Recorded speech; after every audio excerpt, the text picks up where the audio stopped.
Meus irmãos, mas sem mais delongas, eu convido você a abrir a sua Bíblia.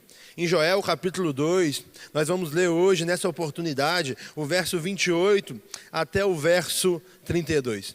Hoje nós finalizaremos o capítulo 2 desse livro do profeta Joel.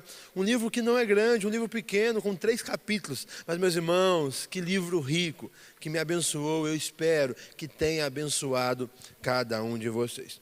Então, abra sua Bíblia, mantenha ela aberta, porque nós vamos expor verso a verso nessa oportunidade. Joel, capítulo 2, do 28 ao 32. Vamos então, com muita reverência, fazer a leitura pública das Sagradas Escrituras. Joel, capítulo 2, verso 28, a santa, poderosa, incorruptível palavra do Senhor diz assim: E depois disso, derramarei do meu espírito sobre todos os povos. Os seus filhos e as suas filhas profetizarão. Os velhos terão sonhos, os jovens terão visões. Até sobre os servos e as servas derramarei o meu espírito naqueles dias.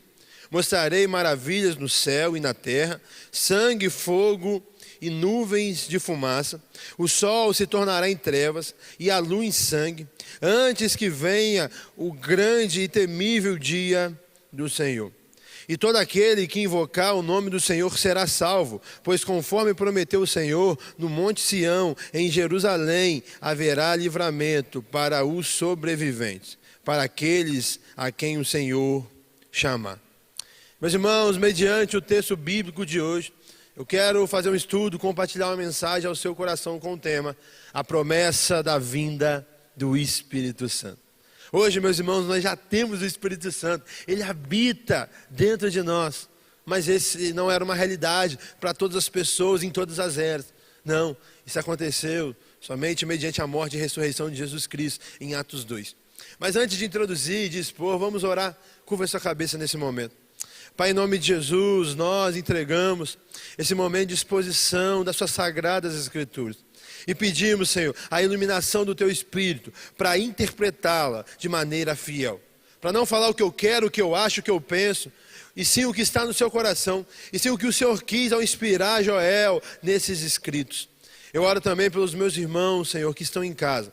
Que eles possam ter um coração com a terra boa, onde a semente incorruptível da Tua palavra vai cair no coração deles, germinar, frutificar, e esses frutos vão permanecer. Que meus irmãos, mas principalmente eu, Senhor, não possamos ser somente ouvintes da palavra, mas sim praticantes dela, no nome de Jesus. A promessa da vinda do Espírito Santo. Meus irmãos, no livro de Joel, eu creio que você que tem acompanhado essa exposição já tenha percebido que o primeiro grande ensinamento que o profeta Joel traz para o seu povo e posteriormente hoje para nós é o convite ao arrependimento mediante as adversidades. O que estava acontecendo? Esse povo, o povo de Israel, tinha afastados do Senhor, vivia uma espiritualidade vazia, mecânica, que não agrada o coração do Senhor. Com os lábios eles até louvavam ao Senhor, mas o coração estava longe do Senhor. E aí o próprio Senhor enviou uma praga de gafanhotos e arruinou a nação de Israel. E aí, mediante o arrependimento deles, o Senhor restaurou tudo. Então a primeira mensagem aqui desse livro é isso, que mediante o arrependimento o Senhor muda as coisas. Que nós devemos nos arrepender mediante as adversidades. E, meus irmãos, o segundo ensinamento aqui desse profeta é o derramamento do Espírito Santo de Deus. Essa promessa, meus irmãos, o Espírito Santo foi uma promessa bíblica, que aí sim, meus irmãos, ela se cumpriu em Atos 2, narrado ali no dia de Pentecostes. Eu e você, nós temos o privilégio que Davi, que Moisés, que Salomão, que homens e mulheres de Deus na Bíblia não tiveram, de ter o Espírito Santo dentro de nós. Todas as pessoas, seja pastores ou recém-convertidos, que creem no Senhor, que foram regenerados, nós temos o Espírito Santo habitando dentro de nós. Nós somos, meus irmãos, privilegiados, porque como eu falei, os homens de Deus e as mulheres de Deus do passado, do Velho Testamento, não tiveram esse privilégio. Alguns reis, sacerdotes e profetas tinham o Espírito Santo sobre eles, mas mediante acabou a função, o Espírito Santo era retirado. Hoje, meus irmãos, nós temos o Espírito Santo habitando dentro de nós, e ele nunca é retirado. O Espírito Santo é o penhor da nossa salvação.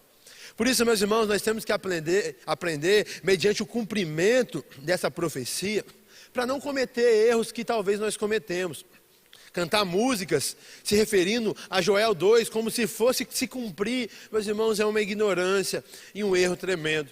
Recitar os salmos onde que o Davi pede: Senhor, não tire de mim o seu espírito, é uma ignorância, porque o Senhor não tira o espírito de ninguém. Você que tem o Espírito Santo, você não perderá ele. Ele é o penhor da sua salvação. Nós temos que entender, por mais que é a mesma Bíblia, mas a diferença entre o Velho e o Novo Testamento, entre o véu que tinha no santuário e posteriormente o véu que foi rasgado, entre os sacrifícios que era feito de animais e hoje não é pertinente mais fazer, porque Jesus é o nosso único e sacrifício perfeito.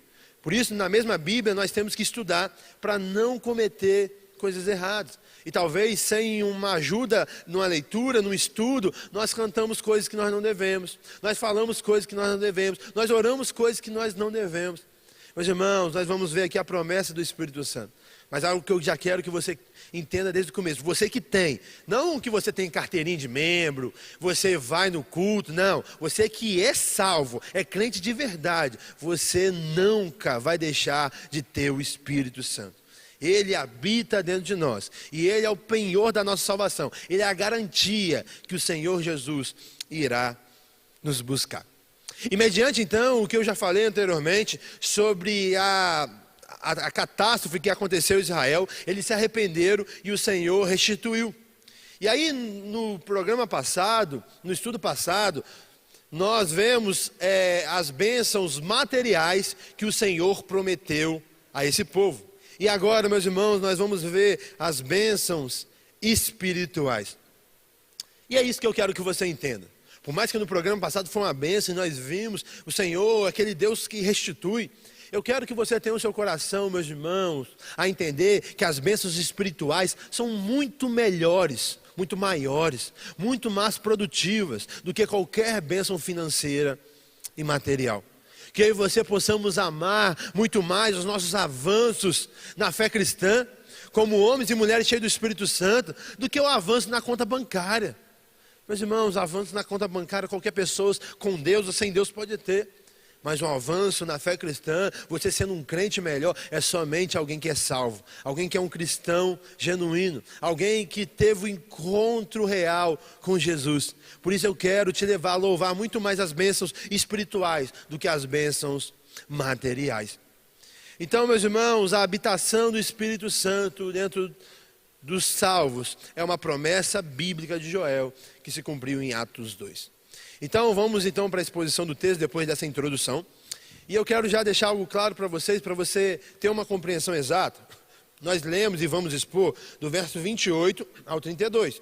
O verso 28 e o 29 já se cumpriu em Atos 2. O verso 30 ao verso 32 ainda não se cumpriu, será somente no grande dia, no terrível e temível dia, quando o Senhor vir buscar a sua igreja e consumar tudo. Amém? Então vamos lá, meus irmãos, para a exposição do texto sagrado. Aqui no verso 28, a primeira coisa que me chama a atenção é a parte A do verso, quando o profeta diz assim, sendo usado pela boca do Senhor: e depois disso, derramarei do meu espírito. Meus irmãos, eu quero que você entenda, mediante essas palavras aqui do começo do verso 28, derramarei do meu espírito. O Senhor está usando o profeta para falar essas verdades. E olha esses termos, meus irmãos. Olha o que o Senhor está falando aqui mediante o profeta: derramarei do meu espírito. Pastor, por que você está enfatizando isso? O que você quer nos ensinar? Meus irmãos, o derramamento do Espírito é algo feito por Deus. O derramamento do Espírito não é algo produzido por homens. Infelizmente, tem pessoas que querem forçar a conversão das outras pessoas. Infelizmente, na história da igreja, nós temos vários erros que a igreja cometeu. Uma delas foi a guerra chamada como Guerra Santa, que eles queriam converter os muçulmanos à base da espada. Você acha que isso deu certo, meus irmãos? Não. Só gerou morte e mais morte. A conversão de alguém não é por conveniência, não é por um convencimento humano, não é por obrigação. A conversão do pecador é somente por um caminho, Jesus, mediante o convencimento do Espírito Santo, mediante a escolha de Deus Pai. Então, meus irmãos, pare de querer forçar a conversão das pessoas, porque no máximo que você vai conseguir é um frequentador de igreja, um membro de igreja, mas não alguém crente, não um salvo. Pare de querer produzir manifestações do Espírito Santo, forçando coisas, achando que o Espírito Santo é qualquer coisa. Tem muitos movimentos, meus irmãos, que as pessoas acham que estão honrando o Espírito Santo, na verdade elas estão desonrando o Espírito Santo de Deus, falando coisas que ele nunca falou, fazendo coisas que nunca foi prometido nas Sagradas Escrituras. Uma das promessas evidentes do Espírito Santo é a pregação do Evangelho, é o convencimento do pecador, é ser penhor e a certeza da nossa salvação. E o que nós vemos nas nossas igrejas são coisas que é atribuído ao Espírito Santo, que não tem nada de Espírito Santo, e sim de coisas carnais, coisas que não edificam a fé de ninguém, coisas que não transformam ninguém em um crente melhor, em um marido melhor, em uma pessoa melhor, e sim somente em um êxtase. Êxtase, meus irmãos, arrepio. Você pode ir num show de qualquer pessoa, num jogo de futebol, que você vai se arrepiar, que você vai chorar. O Espírito Santo não é isso não. Eu estou emocionado. Meus irmãos, tem problema em estar emocionado? Não, nós somos seres emocionais. Mas não reduza ao Espírito Santo de Deus uma emoção. Ele é muito mais do que isso. Ele é Deus, Ele nos convence do pecado, da justiça e do juízo. O Espírito Santo, Ele não quer que você caia no chão, que você chore, que você pula. Ele quer que você se arrependa dos seus pecados. Ele quer que você viva uma vida de santidade. O Espírito Santo quer produzir santidade. Infelizmente, nós somos carnais e atribuímos ao Espírito Santo movimentos também carnais, que não muda a nossa vida, que não muda a nossa história, que não produz caráter de verdade, a estatura de Cristo. E nós achamos que Ele habita na bagunça, sendo que a Bíblia é clara que o nosso Deus não é Deus de confusão, que o nosso culto não é irracional, o nosso culto é racional. Por quê, meus irmãos? Nós atribuímos essas bagunças ao Espírito Santo, porque nós não lemos a Bíblia. Nós queremos ficar nos nossos achismos e não nos deleitamos nas sagradas letras. Mas que Deus possa ter misericórdia da minha vida e da sua, se estamos compactuando com isso. O derramamento do Espírito Santo é obra exclusiva de Deus. Não é o pastor Jean que faz, não é ninguém que faz. Eu e você, nós temos que entender essa verdade e parar de fazer coisas que não são bíblicas, coisas que não têm agradado o coração do Senhor. Parar de produzir, meus irmãos, não fogo santo, mas fogo estranho. Que o Senhor possa nos levar ao arrependimento e possamos reduzir a nossa insignificância e somente ficar com a palavra do Senhor, que ela é suficiente para nós, de Gênesis a Apocalipse. Ela não é suficiente porque eu quis, meus irmãos. Eu não decido nada, eu sou um mero pecador. A palavra do Senhor é suficiente porque o próprio Deus escreveu, inspirou homens para escrever.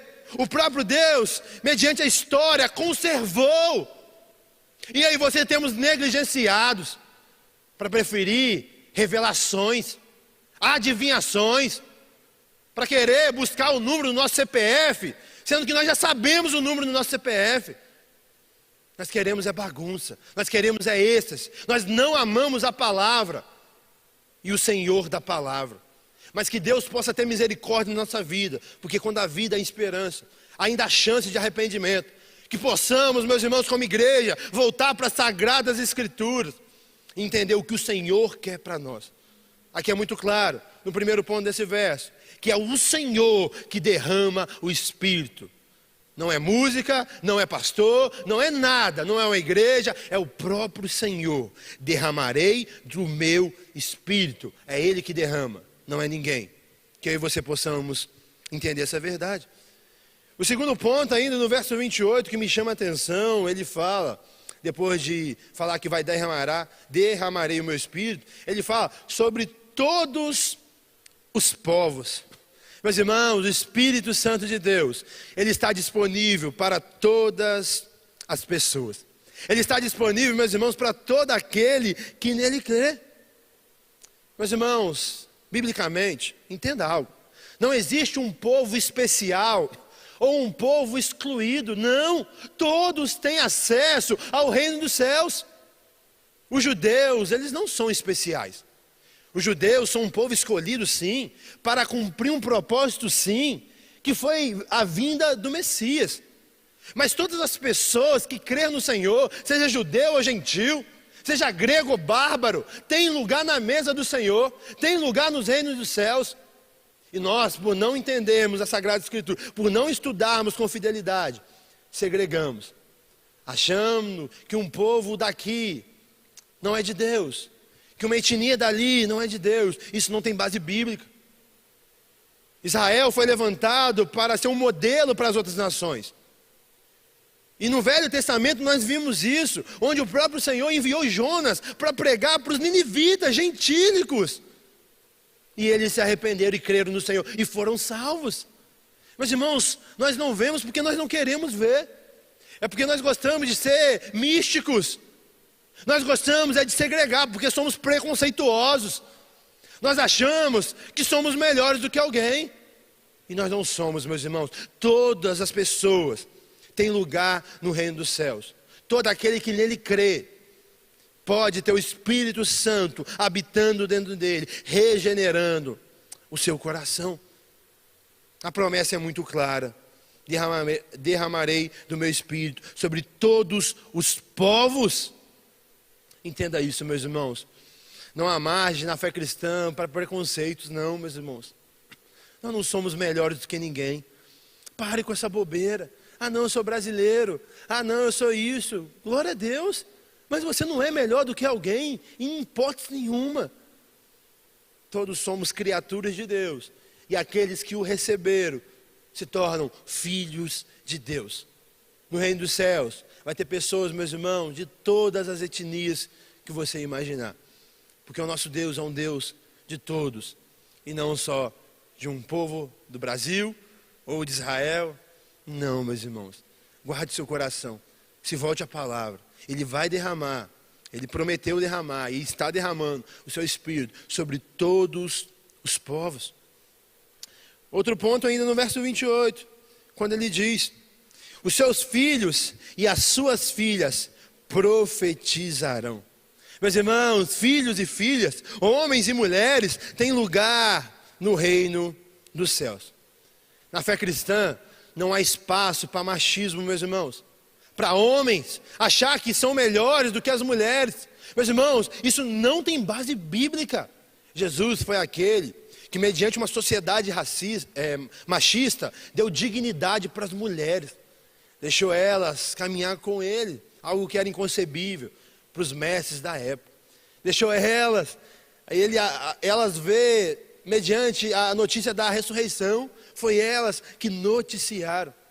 Jesus, a humildade do nosso Deus, ele se colocou numa posição de ser mantido o ministério por mulheres. As mulheres eram as maiores mantenedoras do ministério de Jesus.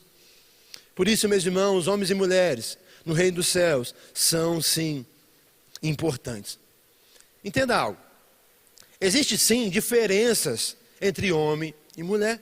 É algo muito claro biologicamente. Nosso corpo é diferente. Nós somos diferentes. Mas ser diferente não significa ser superior. Nada, Nina, não. Nós somos diferentes, nós temos até funções diferentes dentro do casamento, dentro da igreja. Sim, meus irmãos, isso eu concordo porque não é a minha opinião, é a Bíblia. Mas eu estou falando aqui de importância. Não existe. Por que eu sou enfático nisso, meus irmãos? Hoje, talvez não, talvez menos, mas infelizmente por milênios, o homem se achou superior à mulher. Talvez por causa da força, da truculência, do grito. Ele se achou superiores às mulheres. Isso não é uma verdade bíblica. Isso não tem amparo nas Sagradas Escrituras. Repito, funções diferentes, temos sim. Papéis diferentes, sim, temos. No casamento, na igreja. Não é tudo igual de qualquer maneira, não. Tem padrões bíblicos. Mas importância, não. Homens e mulheres são iguais. Filhos do mesmo Pai. E meus irmãos, aqui, quando o profeta, o Senhor, mediante o profeta, diz que seus filhos e suas filhas profetizarão, você tem que entender. Profetizar na Bíblia não é fazer algo que muitas pessoas têm falado por aí. Profetizar na Bíblia é falar a palavra de Deus. Então, quando Joel, o Senhor, mediante Joel, promete que filhos e filhas iam profetizar, ele está dizendo que filhos e filhas irão pregar o Evangelho. Porque profetizar é falar a palavra do Senhor. Antes, aí sim, era uma revelação inédita, porque não tinha a palavra do Senhor. Então a palavra veio a Joel, Joel falou, Joel escreveu. Mas hoje, mediante a Sagrada Escritura já está fechado, o cano já está fechado, não existe profecia inovadora. Não, meus irmãos, tudo o que nós vamos falar, vamos pregar, vamos fazer, tem que estar de acordo com as Sagradas Escrituras. Por isso, em Gálatas 1, o apóstolo Paulo vai dizer, pode vir um anjo do céu, pregando outro evangelho, que seja amaldiçoado. Tudo que nós precisamos está nas Sagradas Letras.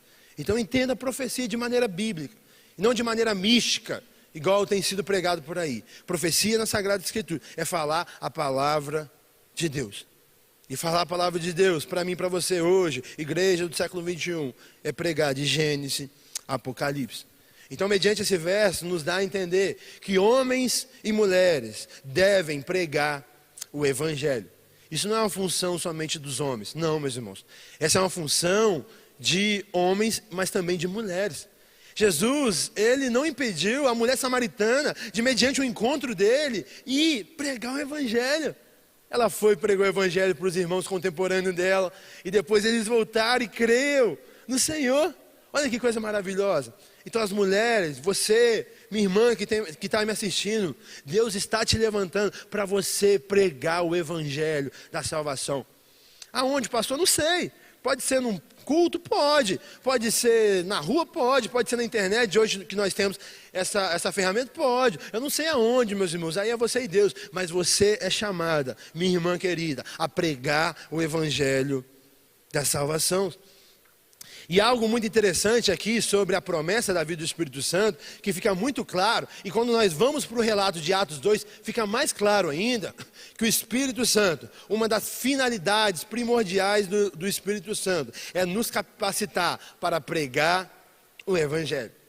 Em Atos 2, ou melhor, em Atos 1, antes de Atos 2, Jesus fala que eles receberiam poder dos céus e seriam testemunhas em Jerusalém, na Judéia, Samaria, até os confins da terra. E aí em Atos 2, o Espírito Santo desce, e Pedro então começa a pregar, e aí muitas pessoas creem e se batizam. Então ali ficou muito claro o que o Espírito Santo serve para nós, além de nos convencer, além de ser o penhor da nossa salvação. Uma das principais finalidades do Espírito Santo é nos capacitar para a pregação do Evangelho. Meus irmãos, Pedro, ele era um covarde, ele negou Jesus, mas depois da descida do Espírito Santo, ele se tornou alguém corajoso, alguém com ousadia, com intrepidez, e pregou o Evangelho da salvação. Ele, meus irmãos, foi preso, mas não negou Jesus. Viu a diferença de alguém que não tem o Espírito Santo e de alguém que tem? É alguém que prega sem medo. Por isso, meus irmãos, o Espírito Santo, ele não quer produzir arrepio em você, não. Ele não quer te derrubar no chão, não. Te fazer chorar, não. O Espírito Santo quer te capacitar para você levantar do banco e começar a pregar o Evangelho. Você está vendo como você não entendeu talvez nada da fé cristã? Achando que a fé cristã é um dia, o domingo. Domingo é uma bênção, meus irmãos. Mas é uma bênção também a segunda, a terça, a quarta. E como você tem vivido? Você que diz ter o Espírito Santo de Deus, você tem pregado o Evangelho? Ah, não, pastor. Não, mas eu estou indo no culto, eu dizimo, eu sei. Meus irmãos, Deus não está te chamando para isso, não. Deus está te chamando para fazer isso, sim, mas para pregar o evangelho da salvação. O Espírito Santo de Deus, Ele vai te capacitar. Mas para fazer isso, meus irmãos, nós temos que sair na zona de conforto. E nós não queremos. Nós queremos é oba-oba. Nós queremos festa. Nós queremos é conforto. Nós queremos é receber, nós não queremos dar. É só Deus, meus irmãos, para ter misericórdia da nossa vida. Mas entenda algo, homens e mulheres estão na mesma mesa. Homens e mulheres são chamados por Deus para pregar o evangelho. O Espírito Santo que habita em você te capacita para pregar o evangelho. Entenda isso. E mais um ponto, ainda no verso 28, diz assim: os velhos terão sonhos. Meus irmãos, o nosso Deus é um Deus que usa velhos. Um idoso, meus irmãos, cheio do Espírito Santo, tem a motivação para continuar vivendo. Normalmente, não há ciência exata, mas as pessoas de mais idade, mediante o fim da vida, desanima de viver, não tem mais uma alegria, espera o dia da morte chegar. Mas a Bíblia é clara que um velho cristão, um velho cheio do Espírito Santo de Deus, ele vai ter, meus irmãos, motivação para continuar. Ele vai ter, meus irmãos, vigor. É isso que o Espírito Santo produz em nós. Uma ousadia, como eu falei de Pedro, uma intrepidez, uma coragem, uma alegria de viver, uma alegria de ser uma bênção na vida das pessoas. Por mais que nós temos 90, 100 anos, nós entendemos que ainda assim conseguimos ajudar outras pessoas. Por isso você que é da terceira idade, mas é um crente, uma crente, eu espero que você seja, irmão e minha irmã, cheios do Espírito Santo. Porque o Espírito Santo vai te dar esse vigor, vai te dar essa motivação para você continuar vivendo. Porque eu e você nós não temos autoridade de acabar com a nossa vida. Quem pode tomar ou dar é somente o nosso Deus. Por isso o Espírito Santo de Deus, ele vai dar vigor para você, velho. Porque essa é uma promessa bíblica, no nome de Jesus. Os velhos vão voltar, meus irmãos, a sonhar, a planejar, a viver de maneira abundante. E aí o último trecho aqui do verso 28, que diz assim: os jovens terão visões. Meus irmãos, Deus usa os jovens. Um jovem cheio do Espírito Santo não é alguém, meus irmãos, confuso. Pelo contrário, é alguém que tem clareza de onde caminhar. Quando a Bíblia diz que jovens terão visão, ela quer nos ensinar que jovens terão discernimento. Por que isso é pertinente, meus irmãos? Normalmente, um jovem é alguém confuso. É alguém que não sabe para onde ir, para onde vai. É alguém que não tem muita identidade. É alguém que é levado pelos ventos que existe mundo afora. Mas, meus irmãos, um jovem cheio do Espírito Santo, ele tem uma visão clara de quem ele é. Uma visão clara do que ele tem que fazer. Uma visão clara de quem é o Deus a qual ele serve. Por isso, meus irmãos, eu e você, jovens que somos, precisamos do Espírito Santo. Precisamos ser cheios para não ser mais confundidos, para ter clareza no nosso caminhar. Por isso, talvez pastor de jovens, líder de jovens, pais de jovens que está acompanhando esse estudo, entenda algo. O que mantém seu filho na igreja não é festa gospel, música gospel, o futebol gospel, e vendo um monte de coisa e bota gospel no meio. Não é isso que vai fazer seu filho ficar na igreja, não. Sabe o que vai fazer ele ficar? É ele se converter.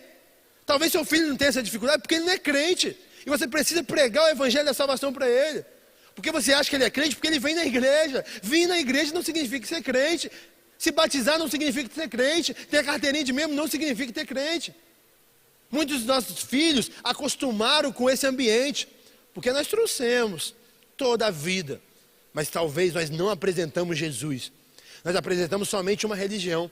Nós não criamos o menino no caminho. Nós só trazemos ele na igreja.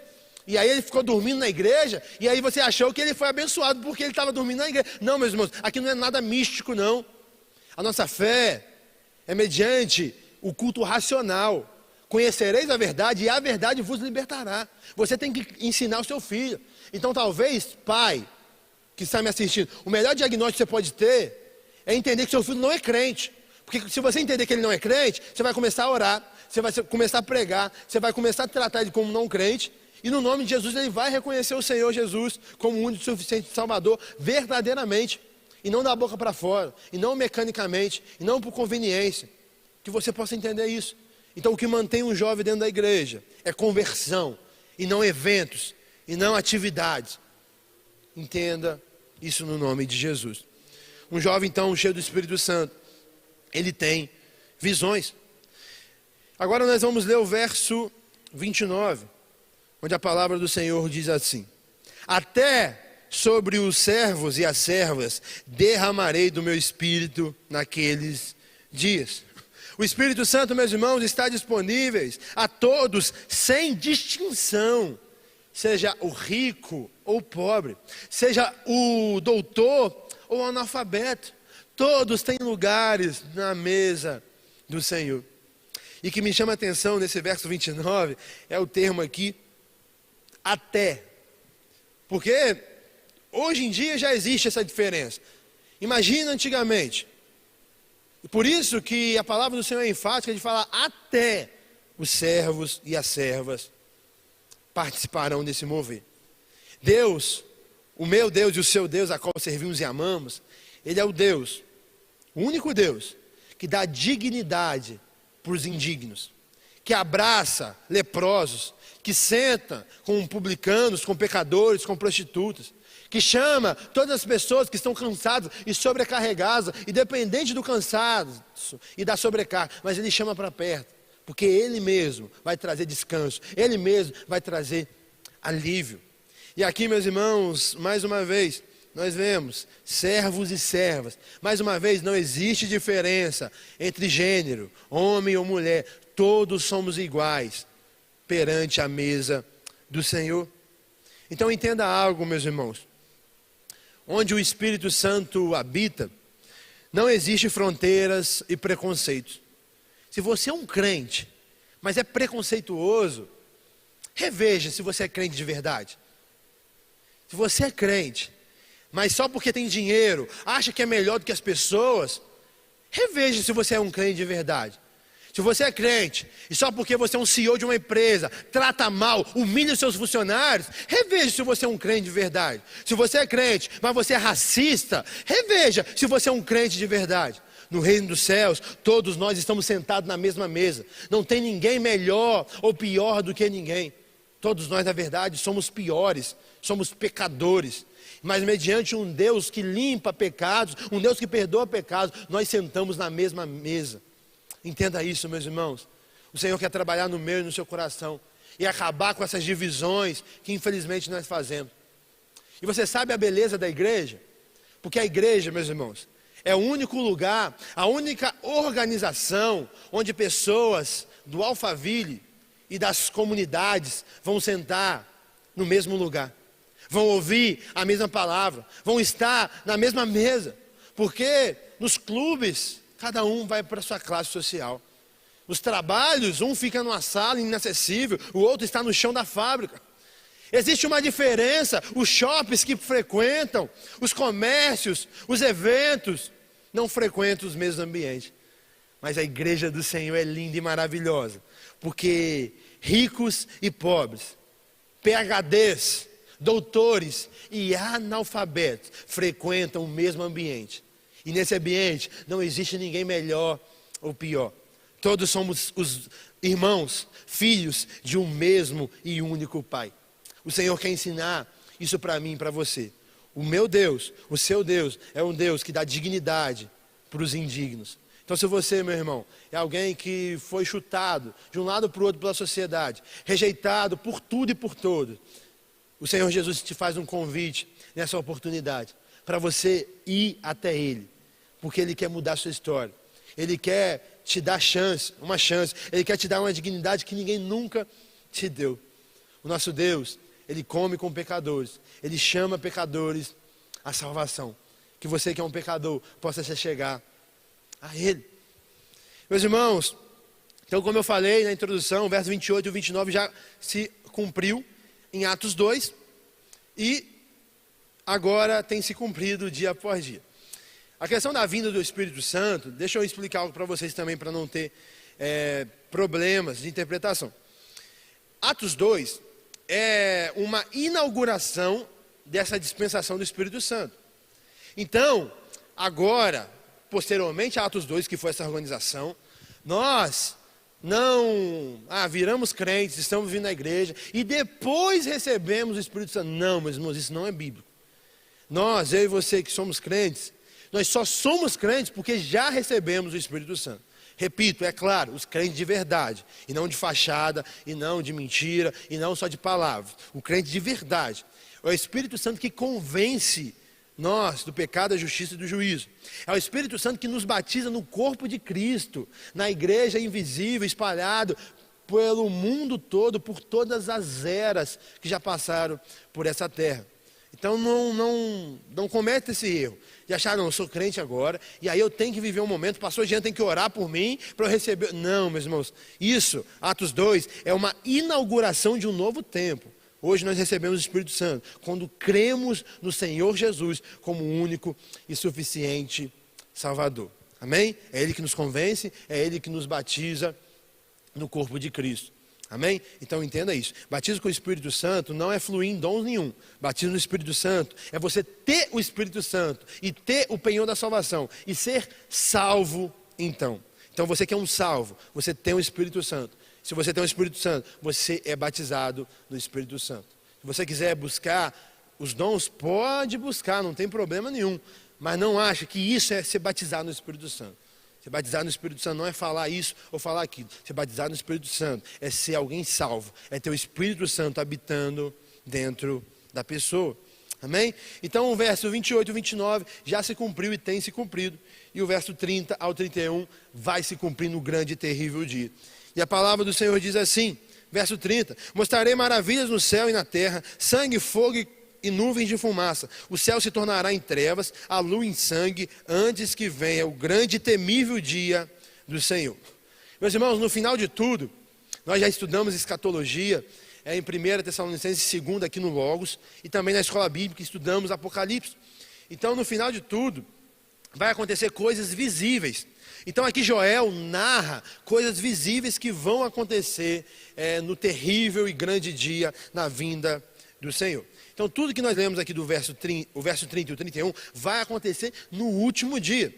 E meus irmãos, isso daqui que vai acontecer não é necessariamente literal. Na verdade, nós não conseguimos chegar a uma conclusão se é ou não literal. Pode ser ou pode não ser. Mas o que eu e você temos que entender, o sentido espiritual aqui dessa passagem, é que é uma referência de um grande, meus irmãos, estrago.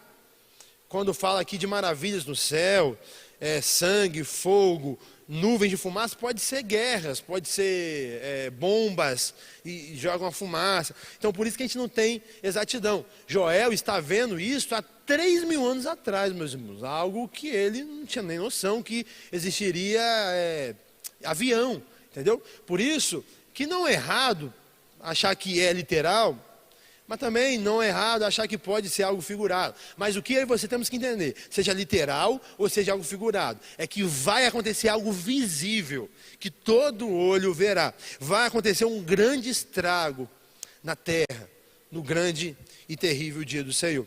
Eu não posso esquecer de enfatizar esse termo que Joel usa. Grande e temível dia do Senhor. Meus irmãos, a vinda do Senhor, como nós já estudamos, será um dia temível. Será, meus irmãos, o fim das possibilidades.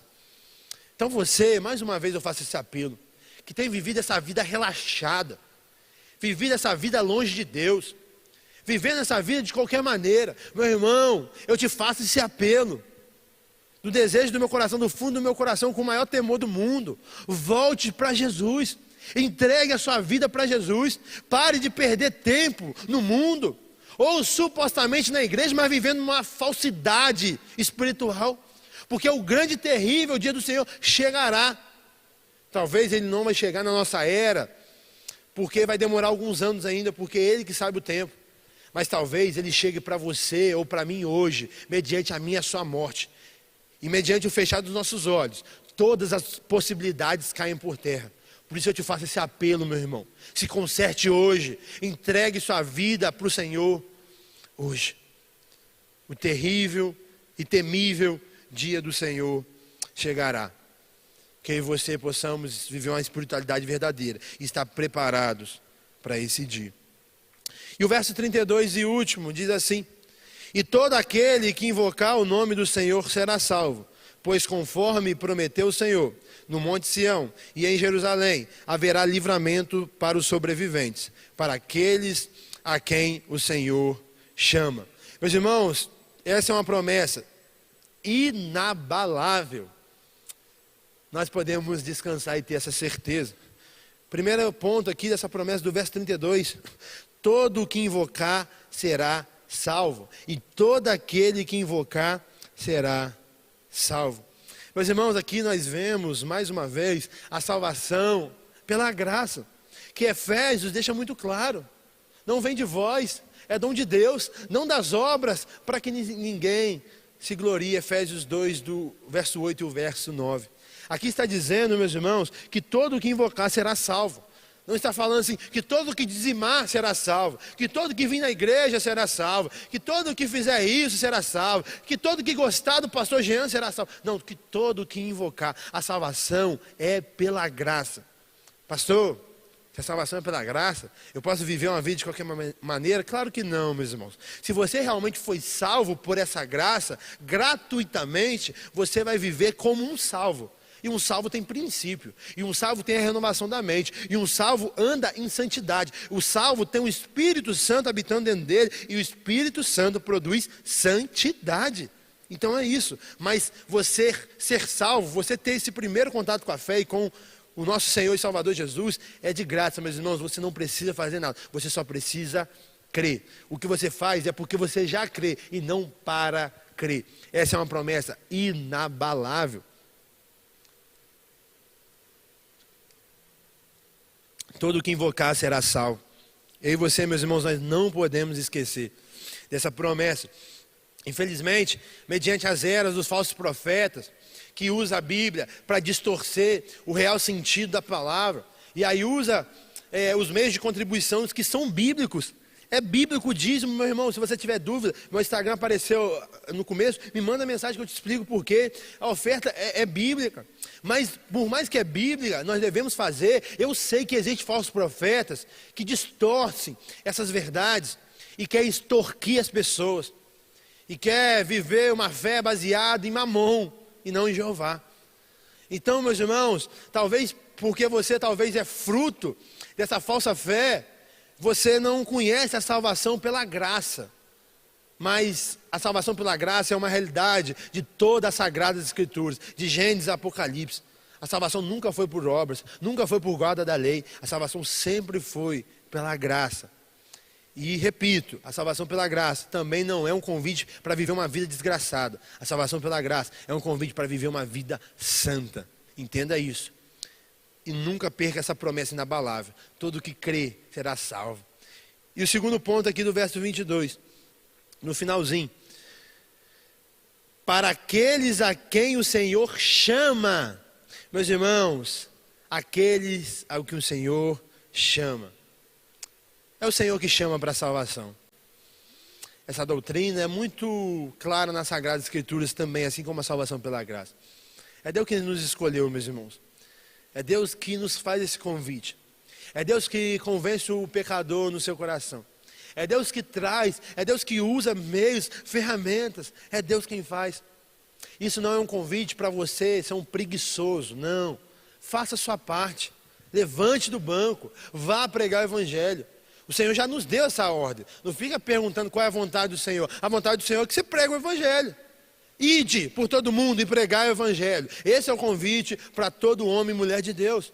Mas, meus irmãos, quem convence, quem chama, quem traz, quem muda, quem santifica é somente o Senhor.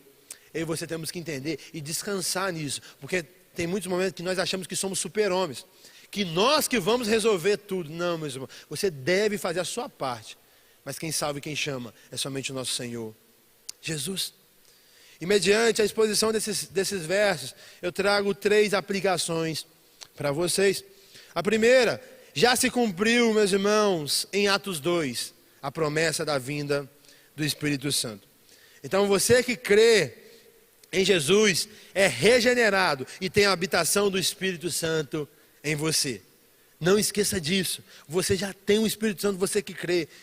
Você já é batizado no Espírito Santo, você que crê.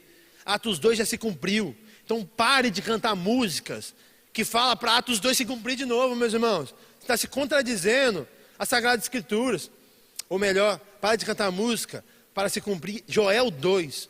Porque Joel 2 foi cumprido em Atos 2. Guarde seu coração. Entenda. Lê o Velho Testamento, aprenda a ler o Velho Testamento para não cometer equívocos. Segunda aplicação, pregue o Evangelho. O Espírito Santo te dá essa capacidade, muito mais de cair, de pular, de chorar, de rodar, de gritar. O Espírito Santo te capacita para pregar. Eu espero que você creia isso, queira isso, porque tudo que eu falei aqui você quer.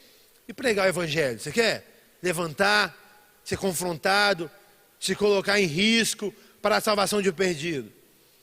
Que aí você possamos querer, porque foi para isso que o Espírito Santo veio. Em Atos capítulo 1, verso 8, Jesus deixa isso muito claro. O Espírito Santo nos dá a capacidade de pregar o Evangelho, no nome de Jesus. E terceira e última aplicação, creia no Senhor de todo o seu coração que você será salvo. Creia no Senhor, meu irmão, mais uma vez te faço esse apelo. Você que não crê ainda, creia no Senhor. Você que está afastado, volte ao Senhor. Você que vive uma espiritualidade mentirosa, se arrependa e se conserte hoje. Porque se você crê de todo o seu coração, se você vir com o seu coração humilde, contrito, quebrantado, o Senhor aceitará, e o Senhor mudará a sua vida, e o Senhor te salvará. Espero, meus irmãos, que você, mediante a exposição de hoje, esse estudo que estamos seguindo, você possa ter aprendido sobre a promessa da vinda do Espírito Santo. Feche seus olhos, vamos fechar esse momento com oração. Pai, em nome de Jesus, nós te agradecemos por esse momento de exposição da sua santa palavra. E pedimos, Senhor, a iluminação do Teu Espírito Santo para desfrutar tudo aquilo que o Espírito Santo de Deus traz para nós. Tudo que não for do Senhor, do Teu Espírito Santo, que seja dissipado do nosso meio, Senhor. E possamos viver o que o Senhor tem para nós. Mas o que o Senhor tem para nós, que também possamos fluir. Ah, Senhor, nos ensina sobre a capacitação do Espírito Santo em nós.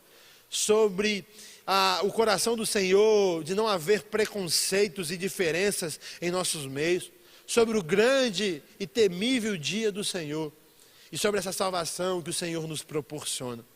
Que o Senhor possa aplicar essas verdades nos corações dos meus irmãos, muito melhor do que eu, no nome de Jesus. Sempre é um prazer inenarrável estar com você. Curta, comente, compartilhe esse vídeo e se inscreva no nosso canal. Que Deus te abençoe.